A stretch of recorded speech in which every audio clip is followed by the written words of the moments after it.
we're going to go over portfolio building today. This is a piece from the aesthetics and cosmetology classes for their special effects makeup. So what we're going to be doing is showing you how to properly light and compose and make sure that our piece looks fabulous. So first we're going to start with composition. When you have composition for something, you're going to be thinking about a couple main things. The first thing is your point of interest. Typically when you are doing something that is the focal point, you want it to be centered or in one of those points of interest. What I'm referring to is an invisible grid that we can imagine of 2 lines going vertically and 2 going horizontally.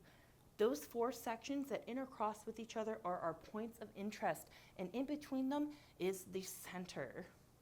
So when you are taking your photo, please make sure to keep all of these elements in mind, because you want to make sure that the work you worked so hard into creating gets the portfolio it deserves to show all of the care and effort that you have been putting into it. So there are a couple things wrong with what's happening here right now. Don't you agree? The first thing we can agree on is that there's a lot of stuff happening here in our background and just in general. There's garbage. Easiest thing you can do, pick it up and throw it out. It makes a huge difference taking not even 10 seconds to clean up your space. Make sure there's nothing distracting here in your background, and making sure that your subject is placed accordingly, just how you need it to be. By doing this, we have now created a much simpler look that the focus is on our actual model. The next step we're going to think about is our background. Yes, we did take things away from our background, but we have a choice to make. Do we want a black background, or do we want our white background? These are also things that we need to consider. You may not have access to a proper backdrop, and that is okay. Working with what you have is the best that you can possibly do in these scenarios. So what I would recommend is maybe finding a wall that is nice in one color. It doesn't necessarily have to be white. It doesn't necessarily have to be black.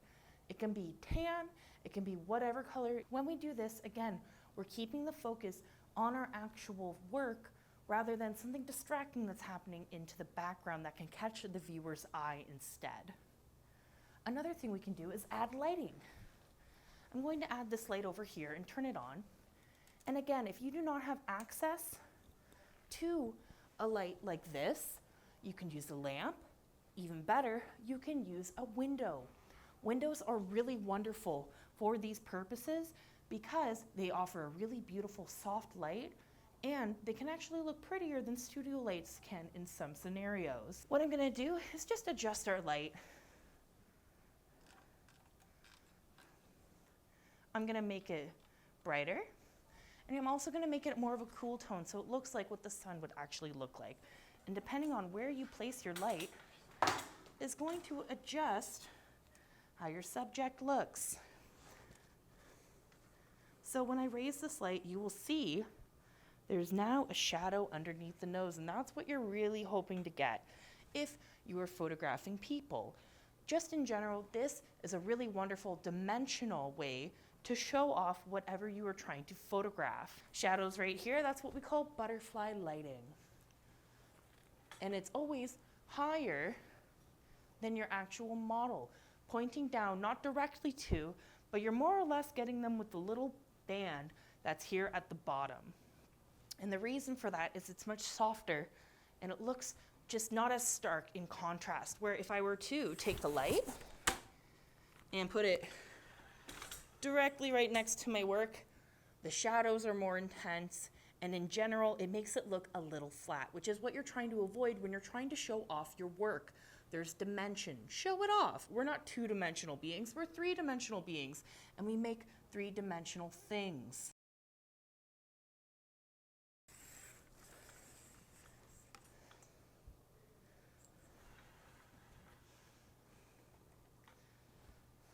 Our composition in mind as well.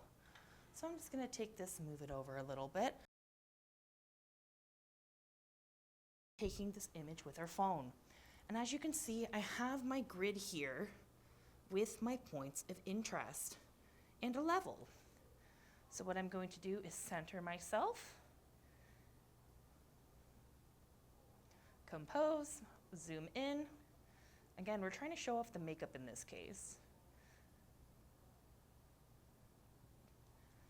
The image that I just took, you can see that there's some spaces here on the side, so we can just edit that with a crop and just move in the sides.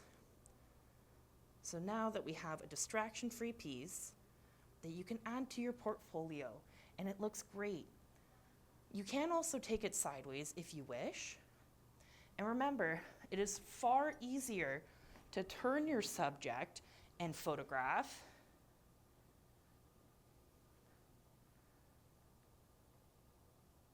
than it is to try and do something like this. Because now you're getting all kinds of weird things in your background unless your backdrop is covering a larger surface area. Look at the difference between this and this. It looks a lot cleaner. It looks a lot more professional. And these are just some of the key concepts that you're trying to incorporate into your portfolio when you're actually making it. You put so much time into the things that you make sure that your portfolio is a reflection of all of that care and time. Well, everybody, I hope you enjoyed this tutorial. Use these skills and your knowledge, play around with the light sources that you have, and make sure that you're putting the time and care that your portfolio deserves. See ya.